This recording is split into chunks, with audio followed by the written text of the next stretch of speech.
Howdy guys, Nintendo Capri Sun here, and welcome back to Let's Play Final Fantasy IV. In the last episode, we got our asses handed to us by the very king that we thought was murdered all the way back at the, well, about halfway into the game, a third of the way into the game. So, really no point in trying to do that again, although I'm sure I could beat him at my current level. I'm just not interested in really trying right now, because we have other things to do. Let's see here. If I could just find it, I don't really have this world memorized the way I do some of the other Final Fantasies. Oh, here we go. You remember how they told us that back in Mysidia, perhaps that elder guy was praying for the mystical ship? Oh, well. We've been waiting for you, Miss O'Neill. Please come to the Tower of Prayer. What, am I behind on my, church membership payments again? Oh yeah, we gotta see this whole legend thing unfold again. Didn't they show this earlier in the game? I think they did, but I can't remember. But, if they didn't, well, you're seeing it now. And if they did, well, just ignore that and listen to me for a while I drink my water.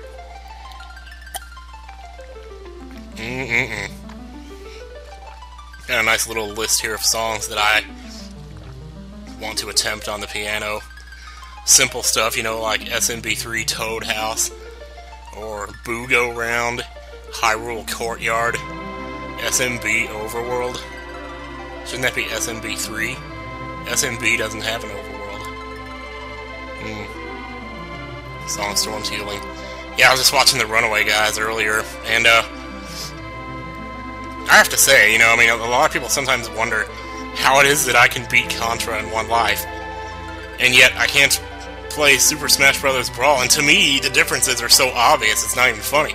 First of all, in Contra, your character is in one spot, the enemy's in another spot, you shoot a bullet to them, you can see the bullet as it goes over to them, you see everything, but on Super Smash Bros. Brawl, you're literally on top of the enemy. Like that boss we were fighting, half the time I was right on top of him, because that's the only way you can do damage to him. You can't just run up to him and do damage, and then run back away. You have to be on top of him, and he moves so fast that I don't see how it's humanly possible to even react to it. Like, even if you did just stand next to him and deliver damage, it doesn't matter, because he's constantly moving. You know, so you don't know whether to go left or right, and by the time you push the button, it takes him like 2 seconds to actually get moving, because there's all these laws of inertia that have to apply in video games nowadays to make it more realistic, whereas in the old days, when you press right, they just started moving right. They didn't have to accelerate to get up to their speed, and they didn't have to slow down when you told them to stop walking, you know? So, and I don't know how to deal with all that, and couple that with the fact that you're using an analog stick, which you never know exactly how far to push it, to go your full speed, or maybe to go half speed. I don't know, I can't tell the difference, and my throat sounds like shit today. Ugh. Anyway, you know, I hate to ruin the most epic part of the game with a rant like that, but holy crap, I mean, ugh, good lord. It's nothing, you're not even remotely similar. Ugh.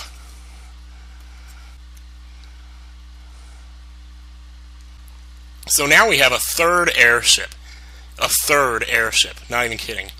Is there any way I can get all three of these airships on one island together? Anyway, when you board this ship, it's got, like, an actual interior that you can walk around in. That's how big it is. We have little inns here that you can sleep in. I don't know if they're just chairs that you sit up and sleep. That'd be no problem for me, would it? Let me drink some more water here.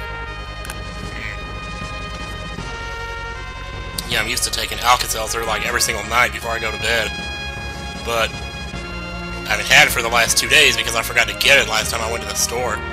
So I went and got some tonight. Hopefully I'll be better again tomorrow. Because I'll tell you what, if I go a day without that, this is what happens, I tell you. So this is a huge-ass ship. You can't go down here with it. But you can go to the moon with it, which is very interesting. You can also see it flies a little higher than your other ship, so... But you can still pretty much go anywhere that you could with the other one. But anyway... So if you wanted to just, like, go on board, you'd have to land, and it would cut to inside the ship. Now if you want to go to the moon, you talk to this crystal here. And, you know what? There's actually one more thing I wanted to do.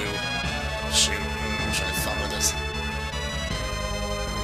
There's one more thing I want to show real quick, and we can do this now while we're still here on Earth. I mean, it's not like when you go to the moon, it's irreversible. You will come back here eventually. but I'm not sure if I'll be able to straight away. I don't know what's over here. You gotta learn your way around this world, boy. You got 2 airships out there. You should be able to find one of them eventually. Man, where's a dousing ability when you need it? Okay, here we go.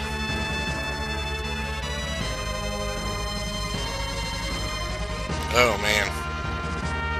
So let's get on over to that other airship, and we're gonna go do some stuff involving Yang, believe it or not. Yeah, Yang. Who would have thought? So it was right over here, wasn't it, Fabul? No, this is Mysidia and all that crap. It's on the same island as Baron. If I could just... Here we go. Now I'll just follow the trek where we went last time, and there it is right there.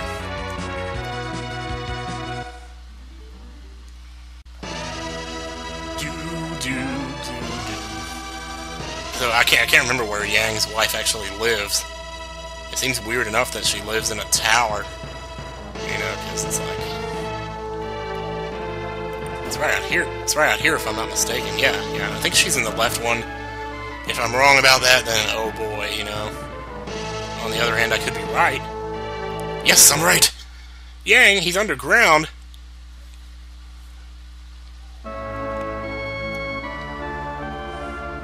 Aw, I forgot she said that. Give him a good whack with this. What? Give him a whack? The frying pan of love. Oh, don't worry, he'll be okay. I'll get him back to you somehow. Good lord, man. So, we're gonna take this frying pan to Yang, and I guess we're gonna whack him across the head with it. Is that what she always does? When he passes out, does he pass out a lot?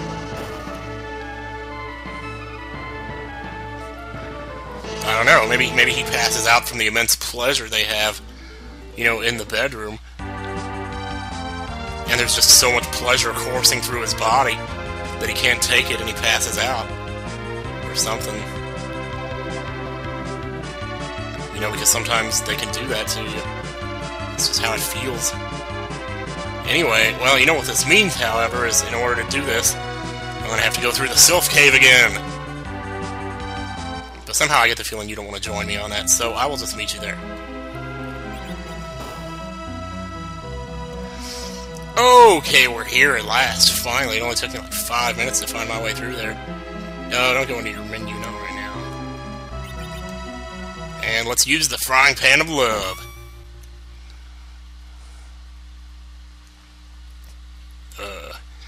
Is it time for training already? Let me sleep a little longer. Oh, I missed you, Yang. Sir Cecil? Yang, I'm so glad you're safe. The Sylphs pulled me from the jaws of death. Thanks to you, the giant gun was destroyed. I'm going with you. Oh, no you're not. You've been sleeping for the last 8 days. Yeah, really, you tell him.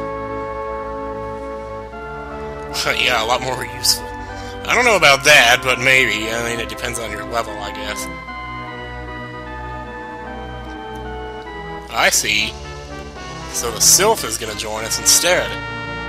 Well, who would have expected that? Certainly not me. Fight for me. Yes, we will. And now he's sleeping again. Well, that was, rather uneventful. I was kind of hoping you'd join my party, but I guess, you know, can't always have everything. Man, Yang and Edge in the same party, we would be freaking invincible. But, you know, then again, there must be a reason why you never get those two together. Because their powers combined would kick Captain Planet's ass, you know?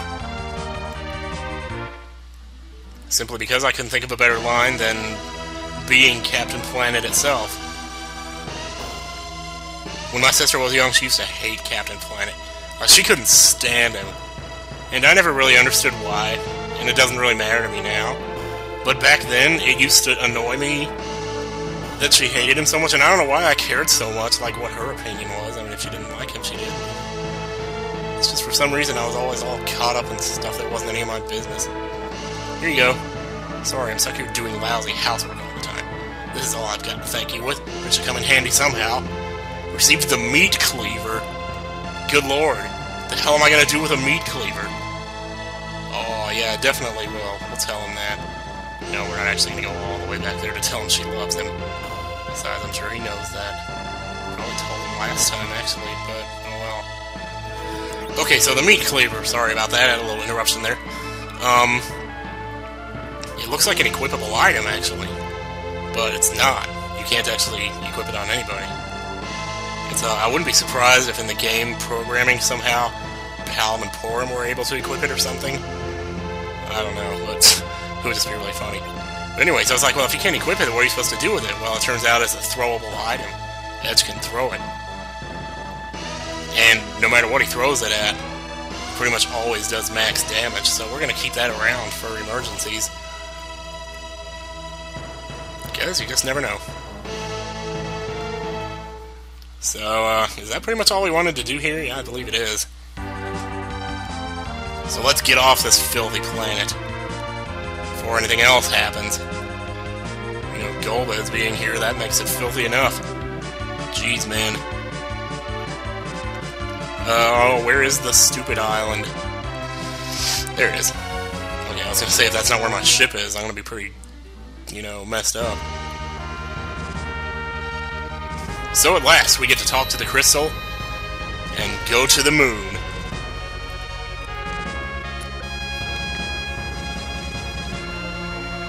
Oh man, this is crazy. Maybe we're a little closer to the game than I thought, because wow, I mean, we're already here. There's not that much left to do. And as you can see, the moon has its own overworld. Pretty much loops on itself. As you can see, it's not very big. It's maybe a screen and a half's worth. And same going left and right, you know, you can watch for those towers. See, it's pretty much the same thing over and over again. Anyway, let me see. There's one cave down here I actually want to check out real quick. And if I'm not mistaken, I believe this is, well, we're gonna have to see what this is, actually. Oh, good lord, what is this? Naming Way? It's the Naming Way hideout. Jeez. What the hell am I doing here? Well, this guy actually sells a bunch of different stuff if you wanted to get some elixirs or whatever. It's 100,000 gil for one, though, so I don't know if that's really worth it. But then again, what else are you going to spend your money on, you know? So it's like, it's up to you. I'm not going to. These guys are all humming. Change your name? What do you mean? Isn't that what you do? That's what all you guys do. That's what you used to do. We're the Hummingway family. Must be why they're all making those weird noises. Come to think of it, there was one of our friends who built a ship and went to the Blue Planet. He was really good at making up nicknames. Well, there you go. Guess that explains where he came from, so he was an alien the whole time. Who would have thunk it? By the way, we're gonna stop and listen to this moon music for a second. Because, it's just too crazy. Anyway, so pretty much this tower is where you're gonna try to go. And the only way to get there is to follow a network of caves that are around the tower, so that's what we're gonna have to do. Anyway, so here goes the music.